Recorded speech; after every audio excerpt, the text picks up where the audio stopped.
Hare Krishna, bienvenidos a todos, continuando con la lectura del Krishna Book.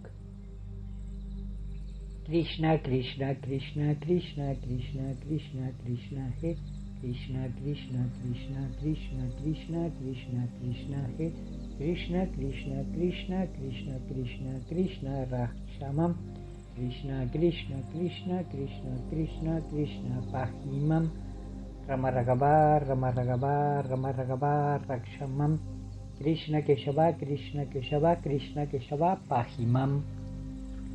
Capítulo 48. El malintencionado Dhritarashtra. Habiendo así recibido la orden de la Suprema Personalidad de Dios, Shri Krishna, Akrura visitó Hastinapura. Se dice que Hastinapura es el lugar que hoy se llama Nueva Delhi.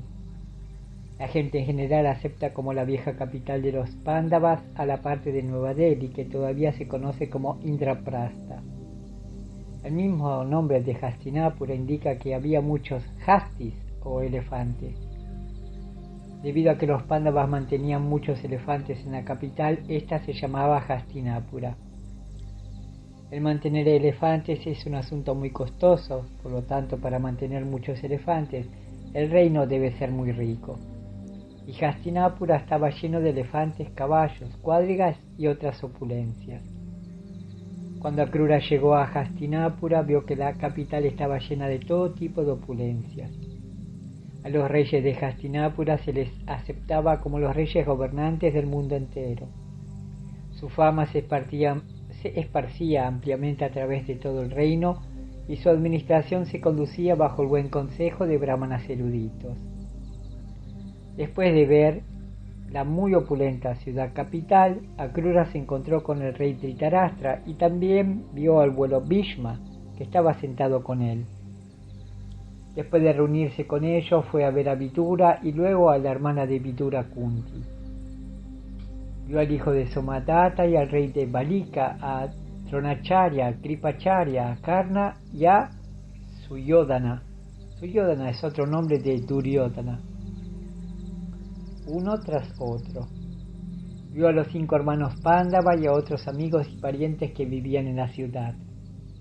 Akrura era conocido como el hijo de Gandhini, así que todo aquel que se encontraba con él se complacía mucho en recibirlo. En sus recepciones se le ofrecía un buen asiento y él preguntaba todo acerca del bienestar de sus parientes y otras actividades. Debido a que el señor Krishna lo delegó para que visitara Hastinapura, se deduce que era muy inteligente para estudiar una situación diplomática. Dhritarashtra se encontraba ocupando el trono ilegalmente después de la muerte del rey Pandu, a pesar de la presencia de los hijos de Pandu. Akrura quería estudiar la situación completa permaneciendo allí. Podía entender muy bien que el malintencionado Dhritarashtra estaba muy inclinado a favor de sus propios hijos. De hecho, Dhritarashtra ya había usurpado el reino y ahora estaba instigando y planeando deshacerse de los 5 hermanos Pándava. Akrura también sabía que todos los hijos de Dhritarashtra, encabezados por Duryodhana, eran unos políticos muy deshonestos. Dhritarashtra no actuaba de acuerdo con la buena instrucción dada por Bhishma y Vidura, sino que lo estaban guiando las malas instrucciones de personas tales como Karna, Shakuni y otros. Akrura decidió permanecer en Hastinapura por algunos meses para estudiar toda la situación política. Gradualmente Akrura supo por Kunti y Vidura que Dhritarashtra era muy intolerante y que envidiaba a los 5 hermanos Pándava debido a su extraordinario conocimiento de la ciencia militar y por su muy desarrollada fuerza corporal. Ellos actuaban como verdaderos héroes caballerescos, exhibían todas las buenas cualidades de los kshatriyas y eran príncipes muy responsables que siempre pensaban en el bienestar de los ciudadanos. Akrura también supo que el envidioso Dhritarashtra, habiendo consultado con su hijo mal aconsejado, había tratado de matar a los Pándavas dándoles veneno. Se daba el caso de que Akrura era uno de los primos de Kunti. Por lo tanto, después de encontrarse con él, ella pensó a preguntar acerca de sus parientes paternos. Pensando en su lugar natal, empezó a llorar. Le preguntó a Akrura si su padre, su madre, sus hermanos y hermanas y otros amigos que se encontraban allá todavía la recordaban. Preguntó especialmente por Krishna y Balarama, sus gloriosos sobrinos. Ella preguntó: ¿recuerda Krishna a mis hijos? Él, que es la suprema personalidad de Dios y que es muy afectuoso con sus devotos. ¿Los recuerda Balarama? Dentro de sí, Kunti se sentía como una venada en medio de tigres, y en realidad esa era su posición. Después de la muerte de su esposo, el rey Pandu, ella debía cuidar de los 5 niños Pandava, pero Dhritarashtra estaba siempre planeando matarlos. Ella estaba viviendo ciertamente como un pobre e inocente animal en medio de algunos tigres. Siendo una devota del Señor Krishna, siempre pensaba en él y esperaba que algún día Krishna vendría y lo salvaría de esa posición peligrosa. Le preguntó a Krura si Krishna tenía intenciones de ir para aconsejar a los Pándavas, quienes no tenían padres, cómo liberarse de la política integrante de Dhritarashtra y de sus hijos. Por hablar con Akrura sobre todos esos asuntos se sintió indefensa y exclamó: mi querido Krishna, eres el místico supremo, la superalma del universo. Eres el verdadero bienqueriente de todo el universo. Mi querido Govinda, en este momento estás muy lejos de mí, aún así oro, deseando rendirme a tus pies de loto. En los actuales momentos estoy muy apesadumbrada con mis 5 hijos huérfanos de padre. Me doy cuenta plenamente de que no hay ningún refugio o protección salvo tus pies de loto. Tus pies de loto pueden liberar a todas las almas afligidas debido a que eres la suprema personalidad de Dios. Uno puede estar a salvo de las garras de las repeticiones, nacimientos y muertes solamente por tu misericordia. Mi querido Krishna, tú eres el supremamente puro, la superalma y el alma de todas las yogis. ¿Qué puedo decir yo? Simplemente puedo ofrecerte mis respetuosas reverencias. Acéptame como tu devota plenamente rendida. A pesar de que Krishna no estaba presente ante ella, Kunti le ofreció sus oraciones como si ella estuviera en su presencia cara a cara. Esto es posible para cualquiera que sigue los pasos de Kunti. Krishna no tiene que estar físicamente presente en todas partes. Él está verdaderamente presente en todas partes mediante la potencia espiritual y uno tan solo tiene que rendirse a él sinceramente. Cuando Kunti le ofrecía a Krishna sus oraciones con mucho sentimiento, no pudo controlarse y empezó a llorar fuertemente ante Akrura. Vidura también estaba presente, y tanto Akrura como Vidura se compadecieron mucho de la madre de los Pándavas. Empezaron a consolarla glorificando a sus hijos, Yudhishthira, Arjuna y Bhima. La apaciguaron diciéndole que sus hijos eran extraordinariamente poderosos. Ella no debía estar preocupada por ellos debido a que nacieron de grandes semidioses, Yamaraj, Indra y Vayu. Akrura decidió regresar y notificar de las desesperadas circunstancias en las cuales encontró a Kunti y a sus 5 hijos. Primero quiso darle buen consejo a Dhritarashtra, quien estaba inclinado tan favorablemente hacia su propio hijo y tan desfavorablemente hacia los Pándavas. Cuando Kunti y Dhritarashtra estaban sentados entre amigo y parientes, Akrura se dirigió a él llamándolo Virshravirya. Virshravirya significa el hijo de Vichitravirya. Vichitravirya era el nombre del padre de Dhritarashtra, pero Dhritarashtra no era realmente un hijo engendrado por Vichitravirya, sino por Vyasadeva. Anteriormente se tenía por costumbre que si un hombre era incapaz de engendrar un hijo, su hermano podía engendrarlo en el vientre de su esposa. Este sistema está ahora prohibido en esta era de Kali. Akrura sarcásticamente llamó a Dhritarashtra Varchitravirya, debido a que él no fue engendrado realmente por su padre, sino que era el hijo de Vyasadeva. Cuando un niño era engendrado en una mujer por el hermano del esposo, el niño era reclamado por el esposo, pero por supuesto que el niño no había sido engendrado por el esposo. Esta observación sarcástica hacía notar que Dhritarashtra estaba reclamando el trono en forma deshonesta, basándose en razones hereditarias. Realmente el hijo de Pandu era el legítimo rey, y ante la presencia de los hijos de Pandu, los Pándavas, Dhritarashtra no debía haber ocupado el trono. Akrura dijo luego: mi querido hijo de Vichitravirya, has usurpado ilegalmente el trono de los Pándavas. Así pues, de una manera u otra, ahora estás en el trono. Por lo tanto, permíteme aconsejarte que por favor gobiernes el reino bajo principios éticos y morales. Si lo haces y tratas de enseñar a tus súbditos de esa forma, entonces tu nombre y tu fama serán perpetuas. Akrura insinuó que a pesar de que Dhritarashtra estaba maltratando a sus sobrinos, los Pándavas, se daba el caso de que ellos eran sus súbditos. Aun si no los tratas como dueños del trono, sino como a tus súbditos, tú debes pensar de forma imparcial en su bienestar, como si fueran tus propios hijos. Pero si no sigues este principio y actúas justamente de la manera opuesta, entonces serás impopular entre tus súbditos. En la próxima vida tendrás que vivir en una posición infernal. Por lo tanto, espero que trates a tus hijos y a los hijos de Pandu como iguales. Akrura insinuó que si Dhritarashtra no trataba a los Pándavas y a sus hijos como iguales, entonces ciertamente habría una lucha entre los dos bandos de primos.